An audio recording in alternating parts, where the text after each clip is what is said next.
Dr. James J.C. Cooley. That's right.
It's the James Cooley Show. It's your life. Dr. James J.C.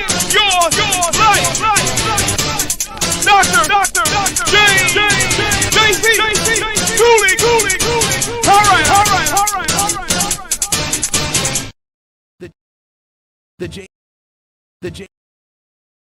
The James Cooley Show, It's Your Life, can be heard every Sunday at 9 p.m. right here on The Answer San Diego. Life is full of circles, cycles, phases, and stages. It's your choice to ignore or embrace them. Motivational speaker, author, military veteran, and founder of the J.C. Cooley Foundation, James Cooley, and his guest will inspire and equip you to strive for your own greatness and overcome adversities. Listen to The James Cooley Show, It's Your Life, every Sunday at 9 p.m. right here on The Answer San Diego.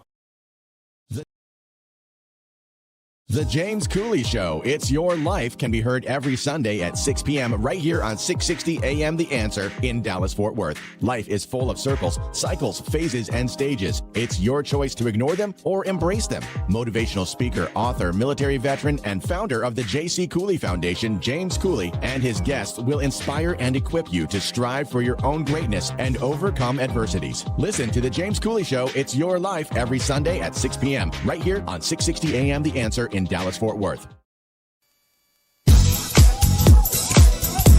Yeah.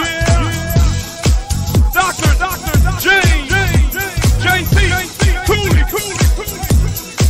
The James Cooley Show. It's your life. Yeah.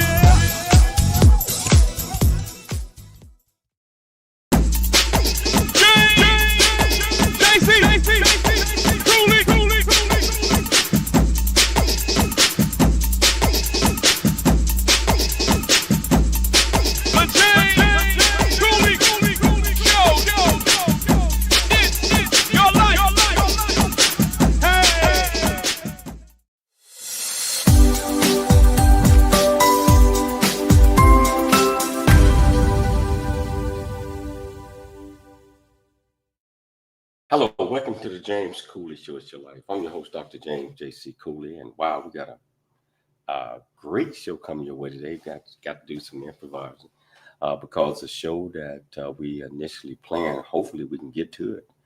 But the name of that show was Advocating Partnerships between USA and Sierra Leone, and the sequel to the movie Amistad. And I'm hoping that we can get those technical difficulties taken care of. In the meantime, we're going to talk about one of my favorite subjects as it relates to my nonprofit, the J.C. Cooley Foundation's Opportunity / the Choice Program. and we're going to talk about that one until we are able to get our guest.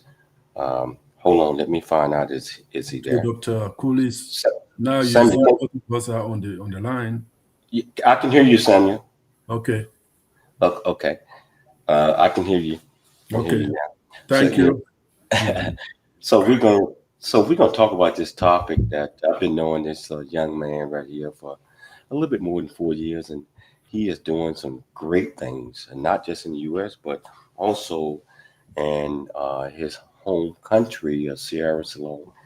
And I don't know if you all remember the movie Amistad, but we're gonna talk about that a little bit later. But also some of the things and that he is doing and reviving a lot of things, and also creating partnerships. How you doing, Michelle? How you doing I'm today? doing great, James. How are you? I'm doing just fine. I see that you. Yeah, a little bit more. A little, yeah. Okay. Uh, But I'm excited about this topic. We talked about this a few months back in the book that this absolutely fantastic guest in this family has been writing. And now we're looking at a movie, and we're looking at a lot of other things that can be created from a partnership between the U.S. and Sierra. Well, let me talk about the title. We're 6 minutes in the show. We got to get going with this guest. Okay. Okay. Audience, the title of today's show is Advocating Partnerships Between USA and Sierra Leone, and a sequel to the Amistad movie. And we're having a sit-down discussion with Dr. Samuel Pieh, and he's going to talk about partnerships in medical missions, Sierra Leone, healthcare in Sierra Leone, climate change control, agriculture and safe drinking water, advocate support for the sequel to the movie Amistad, and American Sister John Quincy Adams defenses of the Africans in the Supreme Court decision on March 9th, 1841, and about other things as too. So Dr. Samuel Pieh has devoted most of his adult life to serving, motivating, teaching, and community services in Africa and America. Born and raised in Sierra Leone, where he completed high school at the American Missionary Schools in Tamabo and Amp Freetown. He migrated and lived with a retired American missionary couple. And Dr. Samuel, he applied, was offered a job as manager for Cooperative American Relief Everywhere Care to provide access to health education, access to safe water and sanitation for more wholesome life. Dr. Samuel and his beautiful wife, Clara, served the community of Sierra Leone from 1980 to 1987. And, you know, there's so much to know about this amazing man. Samuel and his wife were very active in servant leadership roles upon their return to the United States. They chose to settle in Memphis, Tennessee, since they were provided with housing and support by their uncle and auntie. You know, there's so much to talk about with this amazing man, Dr. Samuel Pieh. We're going to have him talk about it. Welcome back to the show, Dr. Samuel.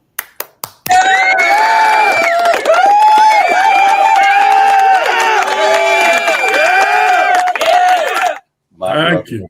Thank you, Dr. Michelle Cooley. My brother, Dr. Samuel, it's always a pleasure having you on the show. The history about your family, especially your great grandfather and Amistad, and not just that, but just getting an opportunity to learn so much about Sierra's Leone. It's amazing, and I want to share this just like you want to with everybody in the world if we can. So Samuel, can you tell our viewers and listeners a little bit more about you, where you grew up, what makes you click, why this passion, why you're so passionate about the book that you all are writing and the potential movie? I think that's going to be great. Thank you, Dr. Cooley. I am just so grateful to the Lord and to all human beings that have had the opportunity to interact with, and you and your wife have been one of those blessings. You never know who you're going to meet or where you're going to be tomorrow. But I strongly believe that God has an input in our movements around the world, from our birth to the end of our lives.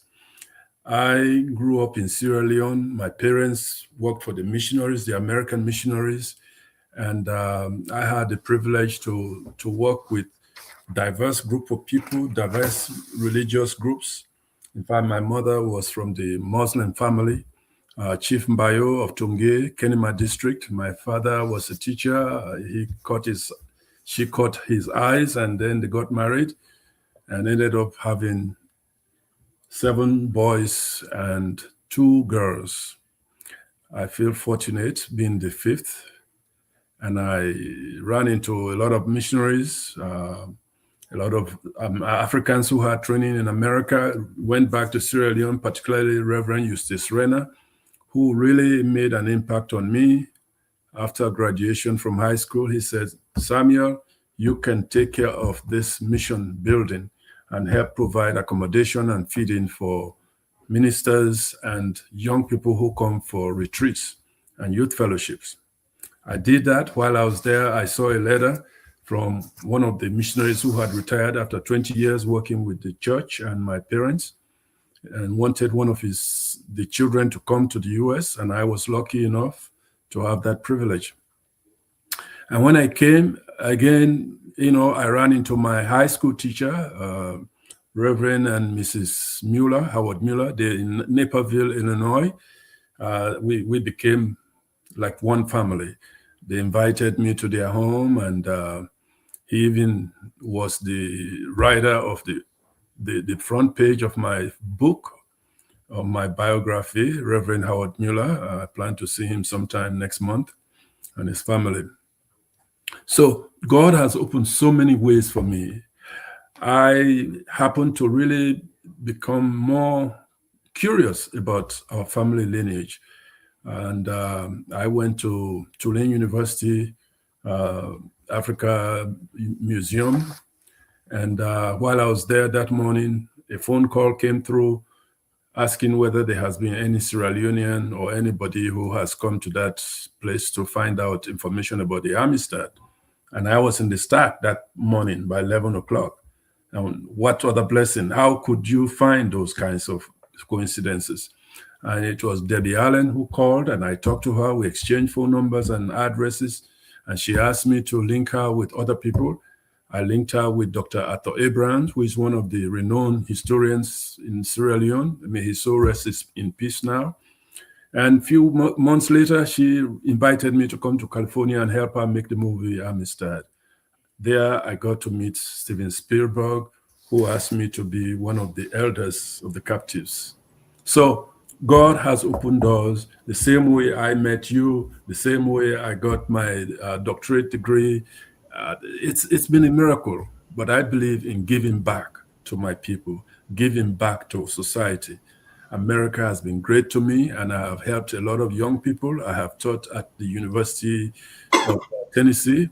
I also developed public health and environmental health curriculum at Mississippi Valley State University, which is a historical Black college. And I just feel God gives each one of us talents and opportunities, and we are expected to give back. My commitment is to work with my family, especially my brother, who is a medical doctor at Beaumont Hospital in Detroit. He has been going to Africa to help in Medicare and childcare. And I am very concerned about the impact of climate change, especially the river which I was swimming and getting water from that was clean, and now it is filthy because of contamination and pollution. So in a nutshell, my goal is to seek collective support, diverse group of people, so we can put our resources and our talents together to make a difference, to make an example of what can be done when good people with good conscience put their efforts together. You know what, Dr. Samuel, just like I said, I'm telling our viewers and listeners, you are a great man. You are doing so many things to give back and also bring people together. And we need a lot more of that in the world where people care.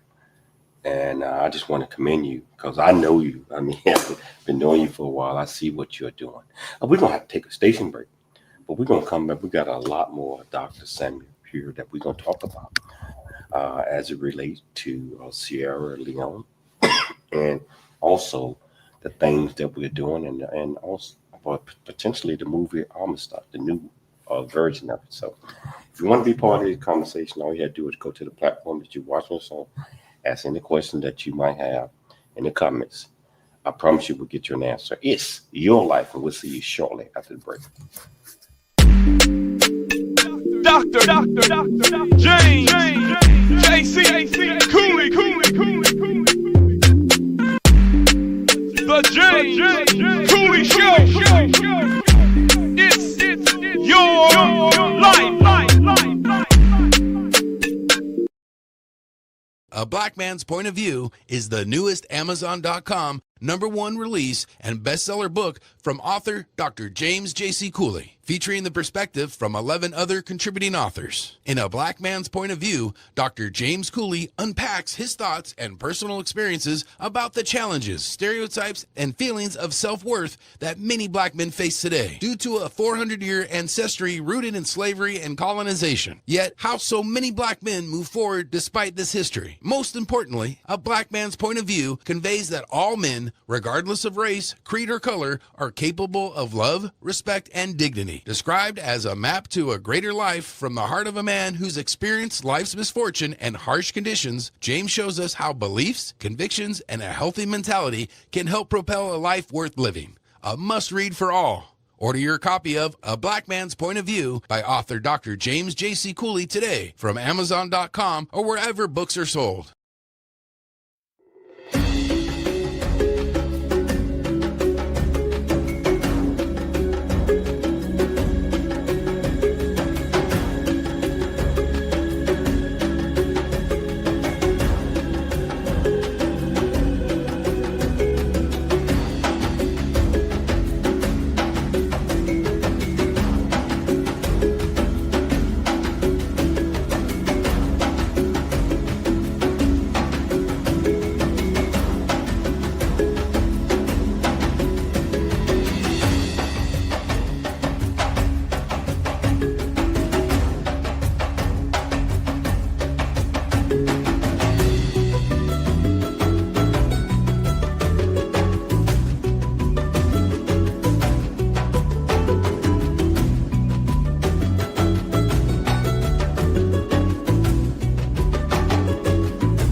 I'm Dr. Michelle Cooley. Heart disease research saves lives. It's that simple. Thanks to medical advancements funded by the American Heart Association, more women are surviving heart attacks, strokes, and other cardiovascular diseases than ever before. But there's still so much work to do. Hi, I'm Dr. James J.C. Cooley, and I'm raising funds to support life-saving research because every heartbeat is worth fighting for. In honor of Women's History Month, please join me in support of the American Heart Association and women's health. Hello, welcome back to the James Cooley Show. It's your life, and I tell you what, I'm sitting here with my friend, Dr. Samuel Pieh, right now. What we're talking about is advocating partnerships between the U.S. and Sierra Leone, and the sequel to the movie Amistad. If you have not watched the original movie that Dr. Samuel was talking about, produced by Steven Spielberg and Debbie Allen, you might want to go out and check that out. It's Michelle and I have watched that movie several times, and there's so much history, so much to be learned from what went on during that time. I think it's back in 1841. But Samuel is a descendant. Dr. Samuel is a descendant of some folks that was part of that, and we're going to talk about that. But first of all, we're going to talk about partnership in the medical mission in Sierra Leone. So Samuel, what are the most pressing healthcare needs that the medical mission can help address in Sierra Leone today? Well, first and foremost, they are really trying to train younger generation of healthcare providers that can address the immediate needs. I don't know how many of you have listened to the Kush problem, the drug abuse and the impact of drug intake among the young people in Sierra Leone. it has been horrible. And the group of Sierra Leoneans who are medical professionals and other people of conscience, Dr. Michael Pieh, who is working at Beaumont Hospital in Detroit, has coordinated groups, teams of people to go to Sierra Leone for the last 2 years, and they're going back in January to provide support to the Ministry of Health, and they're going to go to rural communities to provide basic healthcare services, diagnostic, and treating those simple ailments, malaria, and other infectious conditions. There are also various needs of women and young girls, which they are going to emphasize on this next year. I'm hoping Dr. Pieh will come online to at least share some of those specific things. So I did give him this site. I'm hoping that he will join us to share that information with you. If you can shoot him the StreamYard link, he will pop on just where we're at right now to share that information. I'm hoping that he does the same thing as well. So Dr. Samuel, Yes. how can partnerships between the local healthcare providers and international medical missions be structured for sustainability rather than dependency? Sorry, could you say that again? I said, how can partnerships between the local healthcare providers that is in Sierra Leone and international medical missions be structured, Well, for sustainability and not just dependency? Yeah, well, again, I'm so glad that we're having this conversation today. 2 weeks ago, they had a conference in Atlanta where this ambassador from the Sierra Leone ambassador to the US was the main speaker, and my brother and several other doctors in the US were conversing about ways and means of doing. And they did have some medical doctors from Sierra Leone who were at that meeting in Atlanta. As soon as Dr. Pieh is able to access this program, he can give you more elaboration on that.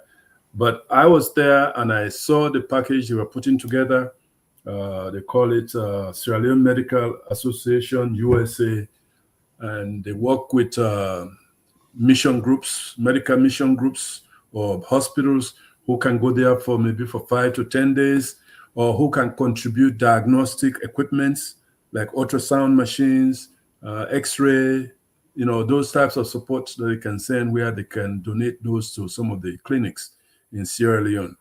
We hope to really have a big partnership and excitement from different people in the United States for this January 2026 mission trip. The more that I talk with you and talk to others, I look forward to visiting Sierra Leone one day. I mean, I really do. Or we certainly got to work that out. It's so many things that I have talked to folks about that's as it relate to Sierra Leone that it makes you want to come and to see it in person. Dr. Samuel, how can Sierra Leone diaspora and medical professionals aboard and abroad contribute effectively to improve the healthcare back there?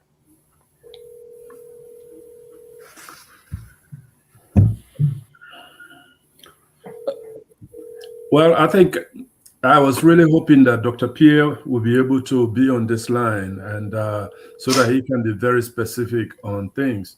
He has a nonprofit that is already established in Detroit, and probably before the end of this show or conversation, he'll be able to share that with Dr. Michelle Cooley. And either people contribute financially or volunteer to go with the team in January, and or Dr. Pieh and his colleagues will forward the list of expectations they hope to be able to provide to the government of Sierra Leone. Even the ambassador, I was very impressed with our meeting in Atlanta 2 weeks ago. He's willing to coordinate any input from the US to help address the health issues of young people, children, and especially women in Sierra Leone. So if that's your brother, take the call because we want to get him on. you know, but what are some of the major improvements that has been made in Sierra Leone since the healthcare system as it relate to the Ebola that was outbreak that was many years ago? What may I help you?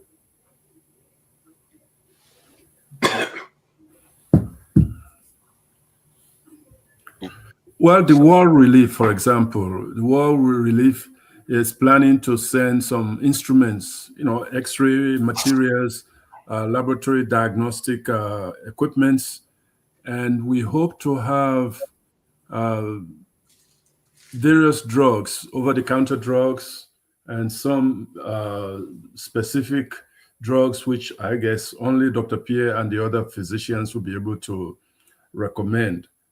But I know financially, any amount would be very helpful. Then they can be able to purchase and transfer things like that.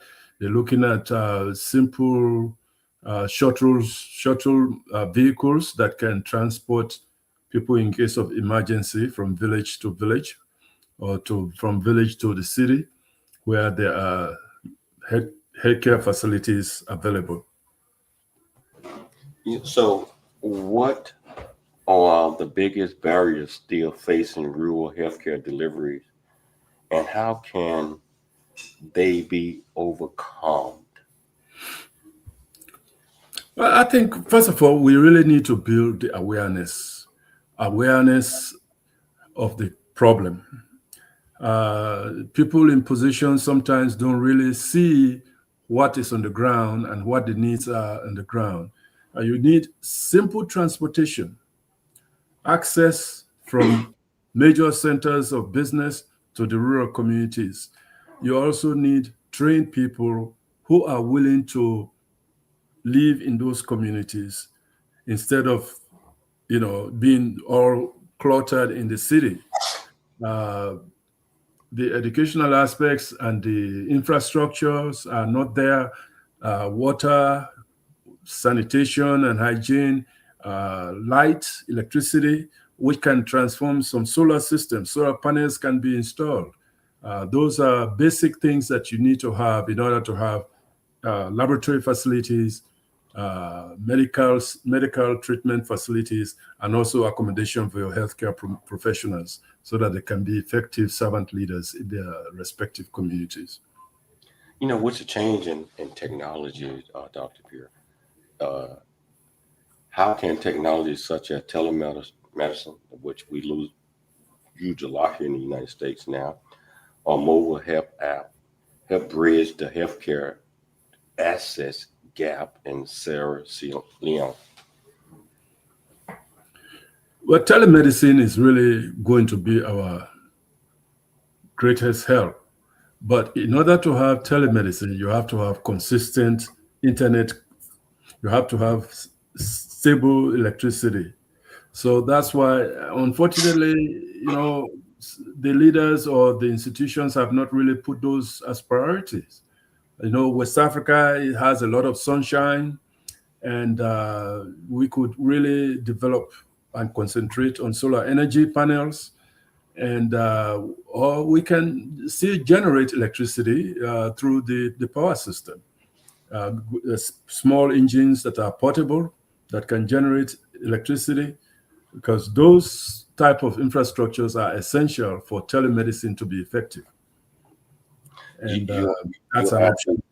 You're absolutely right. And you mentioned about for as capability for the internet and for as all of that. That's so important. And one of the things that I believe that would be, it's not extremely expensive, but Starlink, the Starlink system, which is operates on the satellite, which give clear internet and other things that would keep connectivity going.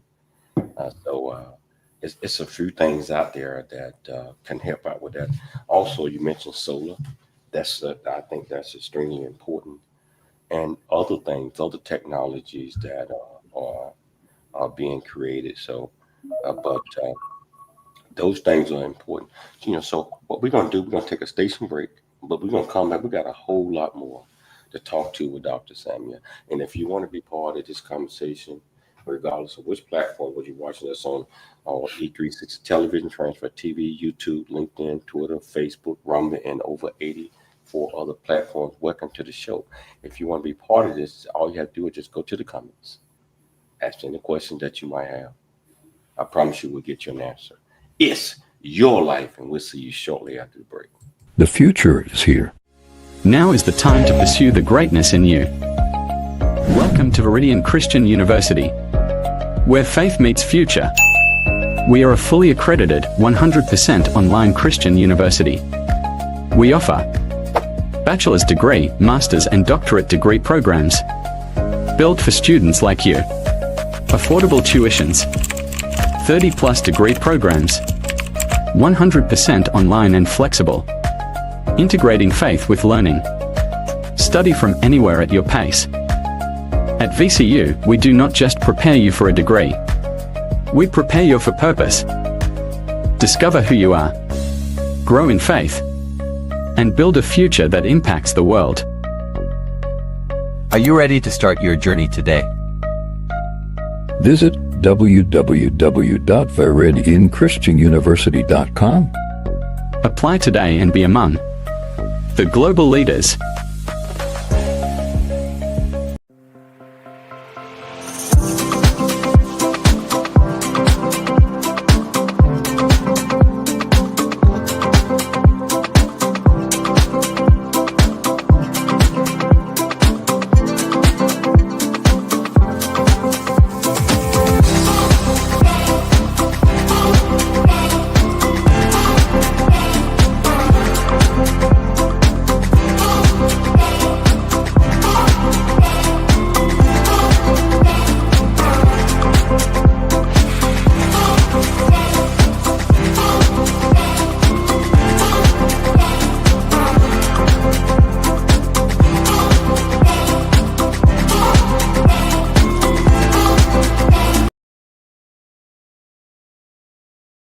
Really get a chance to know who you are. And once you know who you are, you truly know who you are, love who you are. Love who you are. You're a masterpiece. Love who you are. Love who you were born to be. Love me some me. That's what I'm talking about. When you leave high school, you gotta know today or tomorrow, or hopefully today, what your plans are. Hopefully, there is no bad decision unless there is no plan. Create, collaborate, commit with confidence. Commit with what? Commit with what? And everything that you do.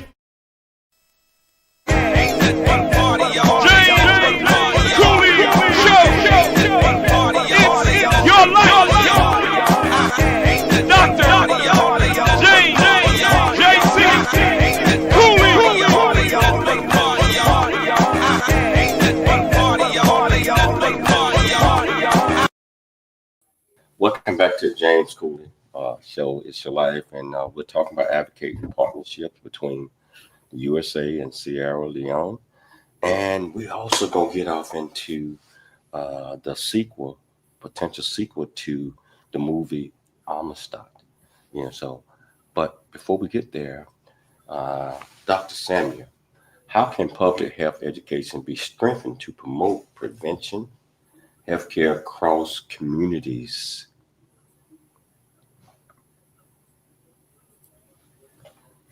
Dr. Samuel, I don't know if you hear me. Say that one more time.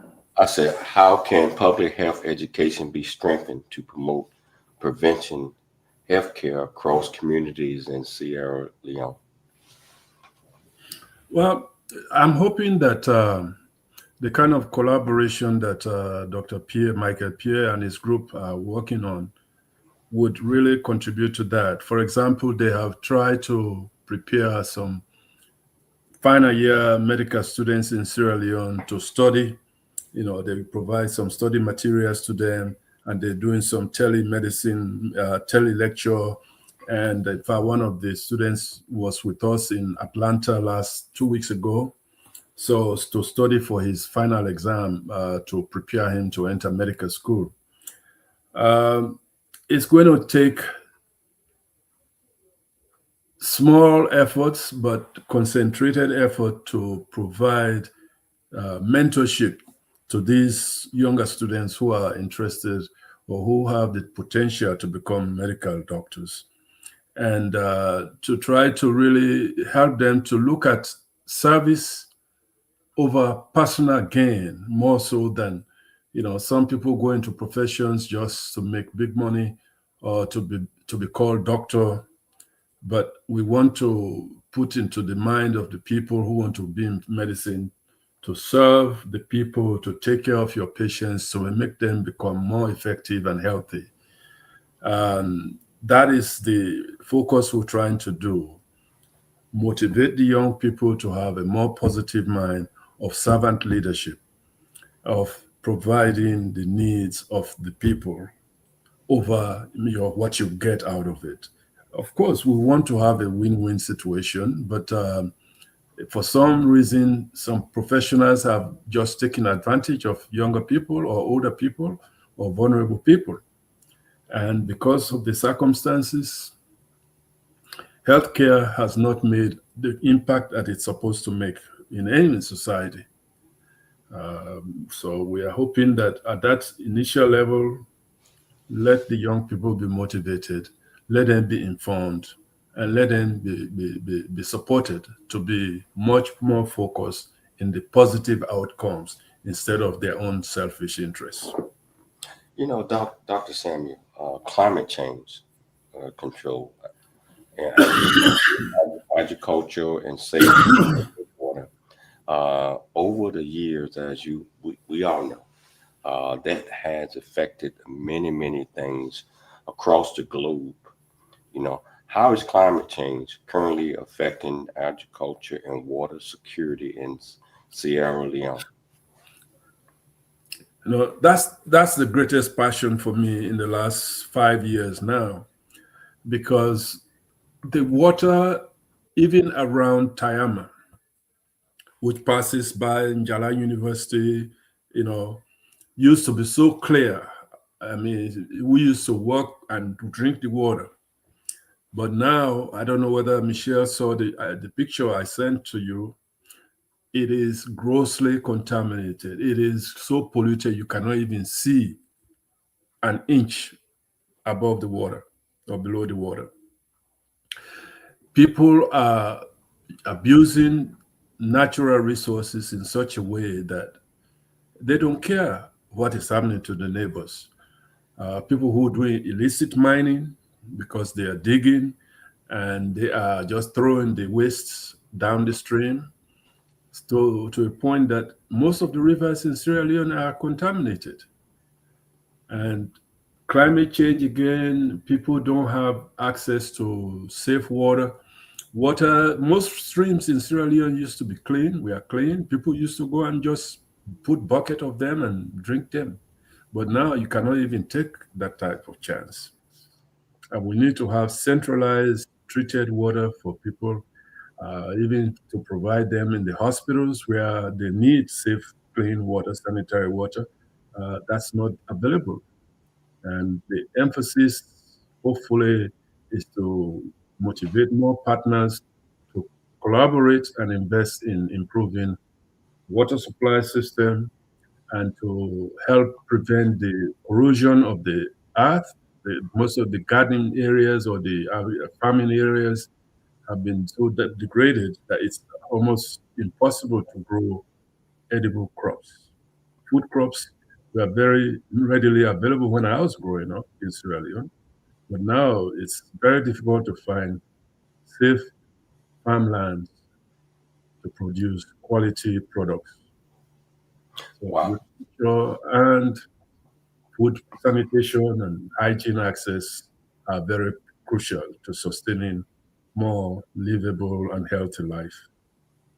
I believe that it's so important that the world have clean drinking water because that's so essential. So I think the world need to come together as one and love each other and provide certain uh, resources to others that are lacking, or you know, come over check things out because our kids, our future generations, for maintaining health and a healthy life as it relate to our agriculture and water supplies are essential. That we have modern technology there to help, clean the water up so it will be drinkable again. Yeah, Michelle did show the pictures of the water and all that, and that's um, and it's a lot of things that need to be done. So how can communities be empowered to maintain access to clean water and safe drinking water in the changing environment and conditions as it relate? And I know you talked a little bit about that, climate change. Well, my hope is to have more community radio programs. And I have told you from the day I met you that I'd like for us to have a radio program in Sierra Leone. The damage that the blood diamond, for example, very few people recall what happened before they made the blood diamond film. But because of diamonds in Sierra Leone, people were just destroying the land and without taking into consideration the after effect. Also, most of the streams are polluted. During that war, 11 years of civil war in that country has done so much damage to that country. We need to look at the fundamental impacts of those war, those civil destructions. And I strongly believe that we can repair most of those things if there's a collective understanding and collective support. So, Dr. Samuel, what role do you believe the young people in education institutions, have to play in climate change initiative to ensure that our next generations that are coming up understand the significance of these issues and that they need to start thinking about solutions on things in education institutions to help resolve some of these issues before they get even worse. Well, I really believe that public education is going to take a major role in that. Community radio program we play. That's really going to be my focus.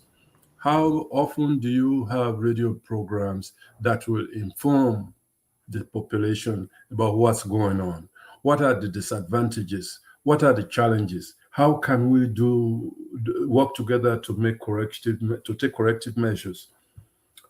Field trips from every school, just to expose these young people to see what is happening to the environment, how things are degrading because of our poor handling or for poor processing of lively events.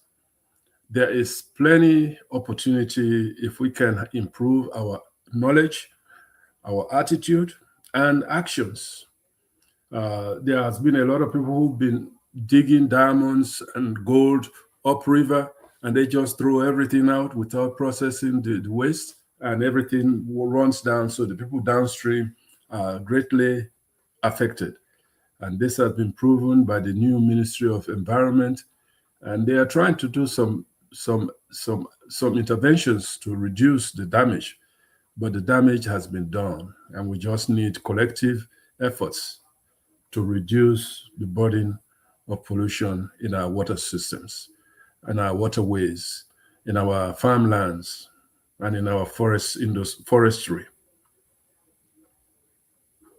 So all of those things are extremely important to educate, just like we said, in our education institutions to start placing a major emphasis on those things. Tell you what, we got to take a station break, but we're gonna come back. We got a lot more Dr. Samuel we're gonna talk about, and we're also gonna get off into Amistad and learn a little bit more about that. I tell you, if you want to be part of this conversation, all you have to do is just go to the comments on whichever platform you're watching us on, ask any question that you might have.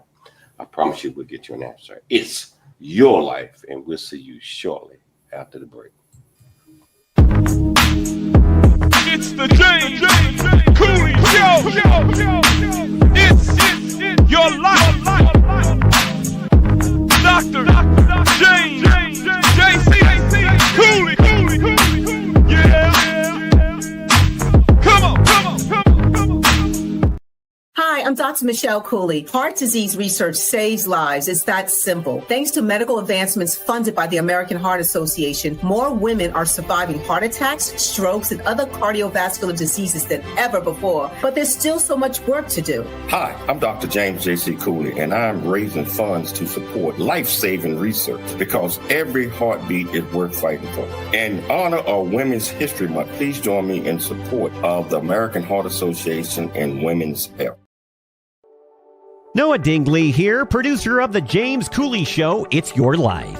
And the new audio version of James' book, Country Boy, City Boy, A Journey That Ain't Over Yet, is a must-have. James shares his true life story of struggle and success in America. It's both a cautionary tale and a roadmap to achieving the American dream. Get the new audio version of Country Boy, City Boy, A Journey That Ain't Over Yet by James Cooley on Amazon.com or wherever audiobooks are sold.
Hello, welcome back to the James Cooley Show. It's your life, and again, I'm sitting here talking to my friend, great friend, Dr. Samuel Pieh, and what we're talking about is advocating partnerships between the U.S. and Sierra Leone, and we're gonna get off into this segment. We're gonna talk about the movie Amistad and the potential sequel to that. So. Samuel, let's talk about that one because Michelle and I have watched the original a few times. We love it because there's so much history there. Can you tell our viewers and our listeners a little bit about the background of the history so that they will have an understanding of the rest of the conversation that we're going to have as relate to the sequel? Yeah.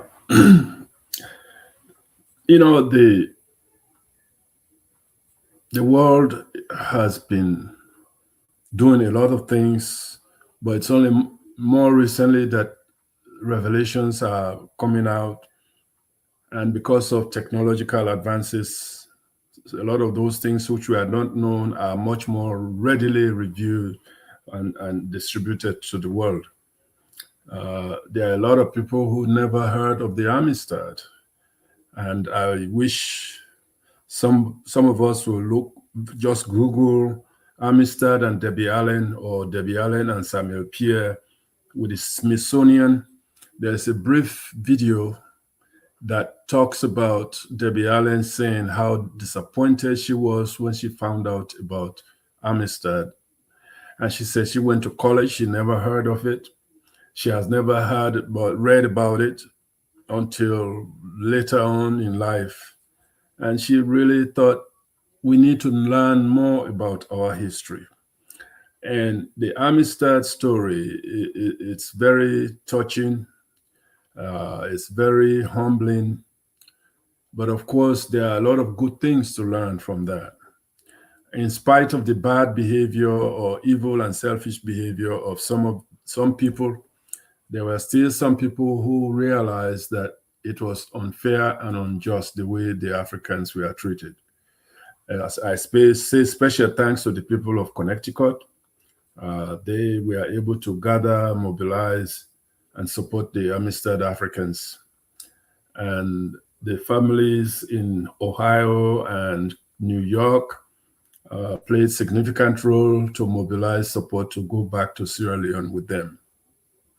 And because of their work, they were able to open schools, hospitals, and churches. And my father, who was a grandchild of Samuel Pieh, was able to work with the missionaries, and he went to over 8 or 9 villages where he was posted, and he did an outstanding job. He was able to get a wife from one of the paramount chiefs, my mother, and like I said, there are 9 of us, 7 boys and 2 girls. And it's real, but still not too many people really know about it and talk about it. I was fortunate to be able to recommend Dr. Atto Abraham, who was one of the few historians at the University of Sierra Leone, who wrote about the Amistad. And Debbie Allen asked me to communicate with him, and I was able to communicate with him. He was in London because there was an unrest in Sierra Leone. His wife was in Washington, and he was in UK. And he came and worked with all of us for 6 months, making of the movie Amistad in California. There is still not enough information of the Amistad. The Chinese have put a memorabilia right there, somewhere around Lumley area of the Samuel Pieh. There used to be some statues of Samuel Pieh, Kinghama Road Junction, but all of those have been destroyed. So there, I can name so many people. I even, took about all my family members, most of my own family members, who were able to go to Sierra Leone. The Pieh family returned to Sierra Leone in December 2007, and we were able to at least see the country of Sierra Leone, Freetown, and we were able to visit strategic places. And we hope that one of these days, our own children will be able to go back and visit the country. We were able to meet with the ship members of the Amistad boat that went to Sierra Leone, and it was a good exposure. The welcome to Sierra Leone, and we were able to meet with the ship members of the Amistad boat, and they were able to just inform the young people about, the boat went to Sierra Leone during that same time we were there, and the captain and the staff were able to talk to the young people, and it was a good exposure, a good information time. And the Captain Pickney, was there also. He gave me his book. He says, Samuel, my brother, for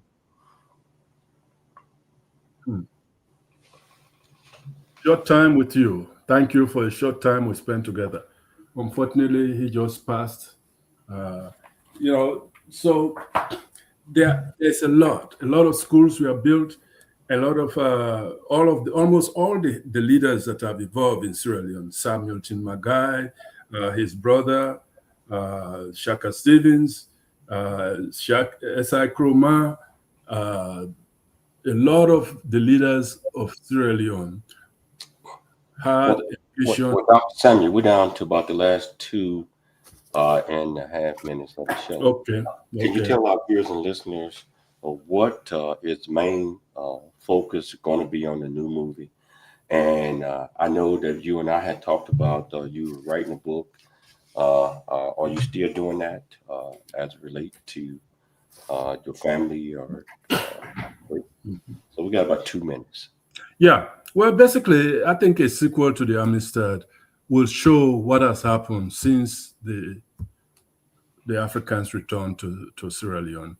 You have the Kerus, you have the Fitzjohns, you have a lot of family members, the Magais, the Sumners, the Baylors, the Cockers. There are tremendous number of Africans who have gone through the mission schools. For example, the Ndoikas have contributed, and my friend Reverend Rena's children, and Reverend Andrew Ali, the Sisses. So let us go back and see what happened to those mission schools and to those mission institutions who provided the foundation or the development of young minds in Sierra Leone, and see how we can make a difference, positively or negatively. But the sequel to the Amistad really will be very helpful. Well, I'm looking forward to the sequel. Is it in the works right now, or it's just a concept? Well, it's only like I tried to talk to somebody, and they told me that I have to have a license, private license, concept license, and then a script should be written. I don't know how to do that, but I'm looking at some people in Atlanta and California, and maybe your group. Let them look at what I've written and see what we can do, who we can convince to do a sequel to the Amistad. Well, I mean, I gave you a suggestion last time with my team. I said if you upgrade that, we can always send it back to the team, let them evaluate it and make recommendations. But I want to see this happen as well, Sammy. Thank you. Work, my friend. We're out of time, but I believe that we probably need to do another show. Get your brother on and other folks on, and Michelle will work that out so that we can talk about a lot of things that are happening over in Sierra Leone, for the healthcare, for the projects that are going on. So let's think about that. Let's think about that a little bit. Okay. So, my friend, I want to thank you for taking the time to come on the show today. Always a great conversation. I'd like to thank Dr. Michelle Cooley for putting together another absolutely fantastic show. Most importantly, I'd like to thank our viewers and our listeners for tuning into the James Cooley Show Monday through Friday, 2 p.m. Pacific Standard Time, 4 p.m. Central Standard Time, 5 p.m. Eastern Standard Time. Also on the radio, AM 1170 Answer out of San Diego, and AM 660 Answer out of Dallas. Always dream big, think big, and be big at everything you do. We'll be back Monday, same time, same place. It's your life. We'll see you then.